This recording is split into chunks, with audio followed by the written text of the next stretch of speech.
All right. Little bit of lecture.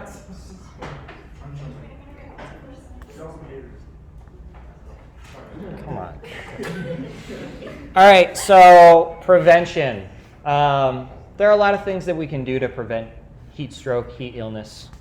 One of the things that we can do is use something called wet bulb globe thermometry. If you have ever seen me with my little kind of orange thermometer out on the meadow outside of my office, that is our wet bulb globe thermometer. Wet bulb? Wet bulb, yes.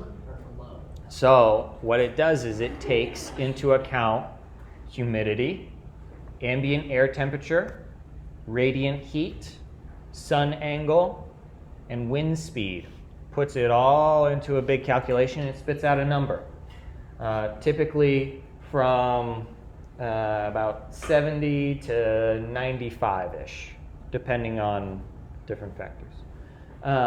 And so what we can see in this graph right here is as the wet bulb temperature increases, wet bulb globe temperature increases, we have, with these black dots and this black line here, the exertional heat stroke rate.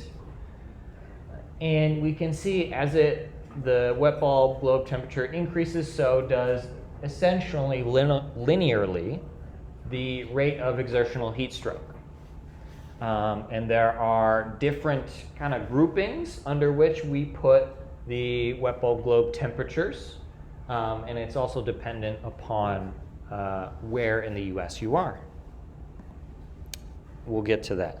So when I measure wet bulb globe thermometer temperature, first we have to have, for my specific device, which is a Kestrel 5400, about a 15-minute acclimatization period for outside for it to get used to the weather. Then it has some alerts on device that I help manage depending upon if teams are in the beginning of their season or if they're in the middle of the season, right? That 10 to 14 days. Included in policy is that we have to have 14 practices in the heat before you start playing games. We also takes in consideration the effects of playing surfaces. So some surfaces are hotter than others, right? If you walked out onto a black top parking lot versus grass versus turf, those radiant heat temperatures back from the playing surface is going to be a lot different. And then also the location of myself, other staff, and participation, and the readability of the WBGT. Also with alerts, I can have it like flash or it can make a beep, so it kind of helps me know kind of where we are within the ranges. So the specific calculation that they use is this one right here. And what all those mean is TW is the wet bulb temperature, so that's humidity. TG is globe temperature, so that's radiant heat. And TD is the ambient air temperature. So if we go back, ambient air temperature, it plays a little bit of a part. Globe temperature plays a little bit of a part, but it's mostly wet bulb in this calculation. And so I talked about the different kind of layers. And so when we look at this chart specifically was developed initially for the state of Georgia, where they really pioneered using wet bulb globe temperature.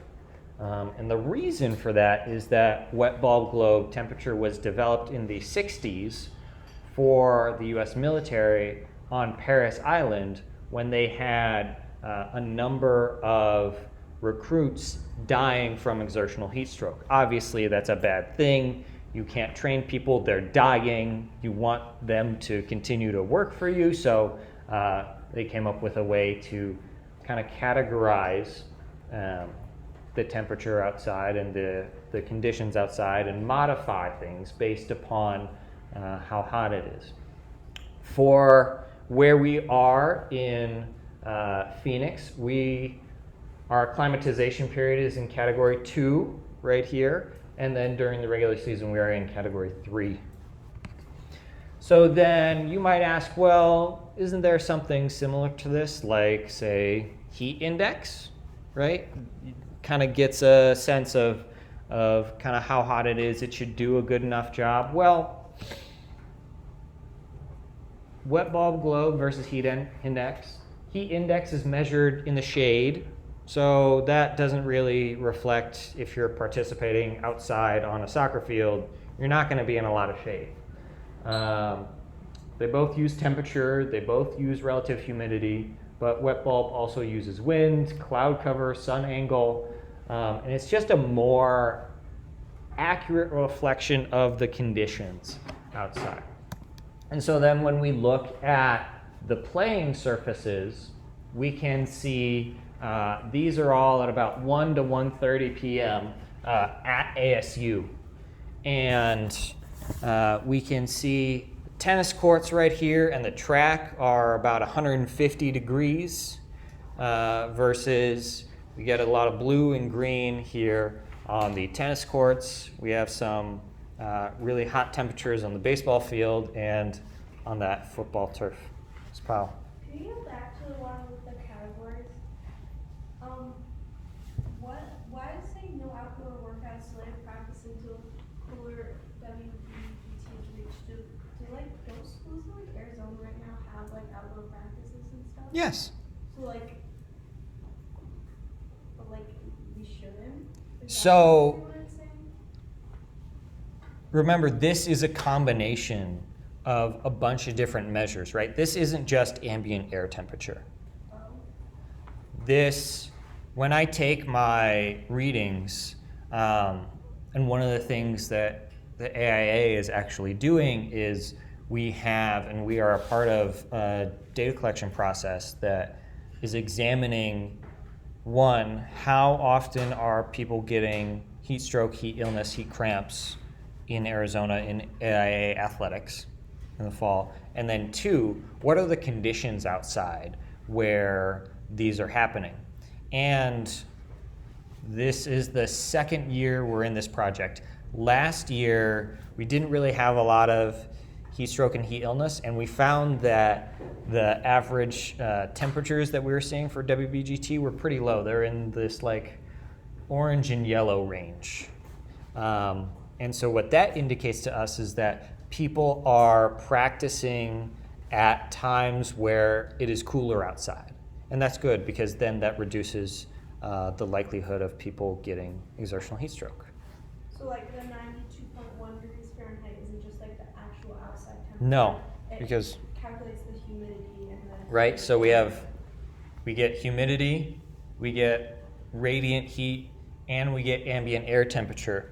And see that ambient air temperature is only a tenth of this overall calculation. It's mostly that wet bulb, mostly that humidity. So like that's why it wasn't, even if it was really hot last year, that's why maybe the temperatures were lower because there wasn't that much humidity out. Right, and so if the wet bulb temperature is really low, that's going to influence everything else, even if the ambient air temperature is really high. Because that's the greatest percent of the WBGT. Mm-hmm. Any other questions on this? Okay. So WBGT, it's really good for using in specific places, looking at specific, if we're looking at ASU football practice or we're doing track practice in the fall, right? We can know kind of very hyper-localized what the conditions are. But then if we wanted to, say, make more broader guidance to a whole zip code or a whole neighborhood or a whole city over like a 24-hour period, that's a little bit more difficult. But what the National Weather Service has done, specifically starting in Arizona, working with the CDC and working with Phoenix EMS, is looking at heat and the number of emergency department visits and what is that correlation. So this was taken, I took this on the screenshot on Friday last week. You can see they have a 5-tier, so they came up, the National Weather Service and the CDC came up with this thing called heat risk. It's currently a prototype product from the National Weather Service, but they use this kind of 5-tiered color scale, and you can see today, Monday, when this projection was put out on Friday, there are some dark purple areas and dark red areas all around us today. And that is true as of the forecast this morning as well. And so this can be used more broadly for hospitals, for emergency services, to help them predict what their call volume is going to be like on these days. And so you can kind of have a 7-day outlook of kind of what is likely to happen. And it can help them predict. And currently, about everything about west of Colorado has this, which is really nice. And so talking about EMS, EMS is not, as of 2020, EMS was not prepared to do cold water immersion in the field to treat exertional heat stroke. They would remove the patient's safety equipment, move them to a cooler area, either outdoors or indoors, or rotate cold, wet towels on the patient's body. But when it comes to whole body cold water immersion, almost no one is doing it. There are some states in the US that do have whole body cold water immersion in their state protocols, but it is not very common currently, even though it is in the national guidelines. It takes a little bit of time to trickle out. Any questions on prevention? All right. So let's get to return to play. After exertional heat stroke, the amount of data we have on return to play isn't as good as we would like. We have a lot of good data on that initial treatment, on how to treat it, making sure we get that core temperature down to 102, and making sure that they will survive.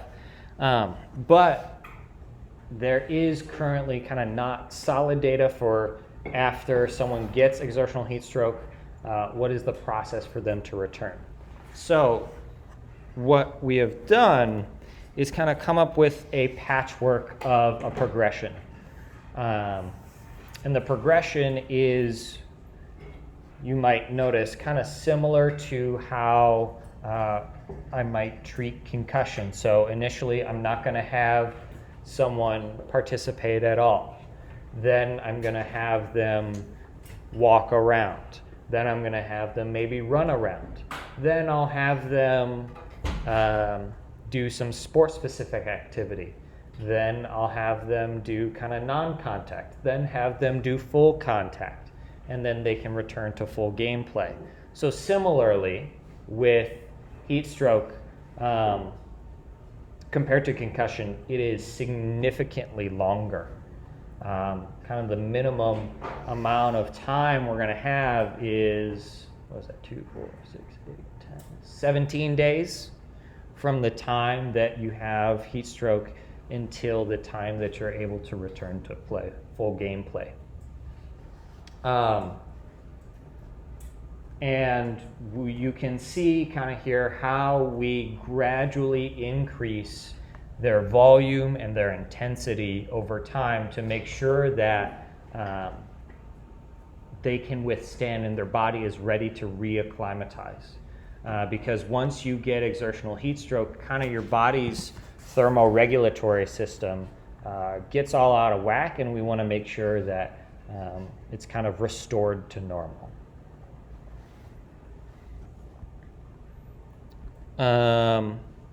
Progress like concussion, if they haven't returned by 4 weeks, we consider laboratory exercise heat tolerance testing.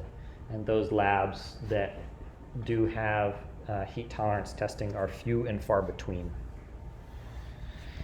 Now let's look at outcomes. There's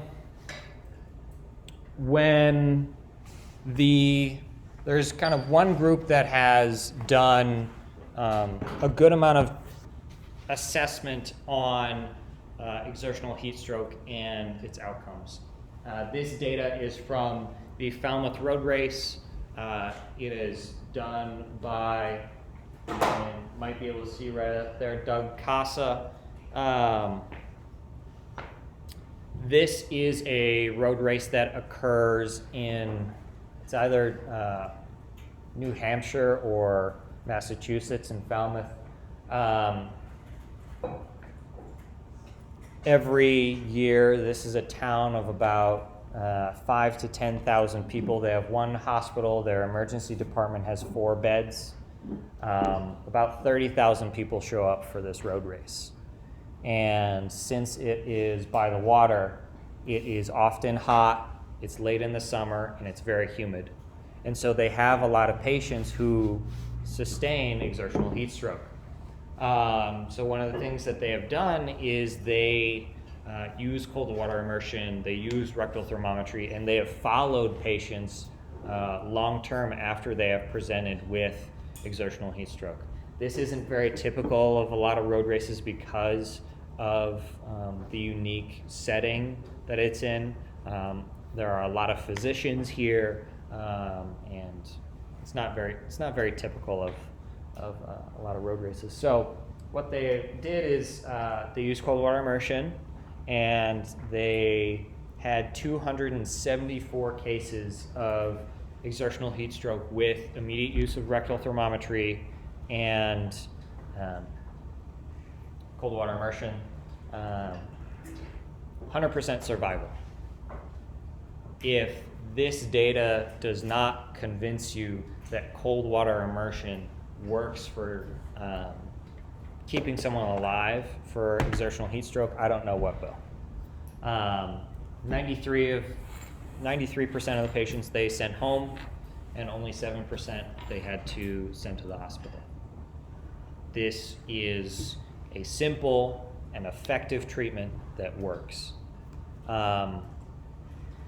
Every year in the United States, dozens, if not hundreds, of student athletes die.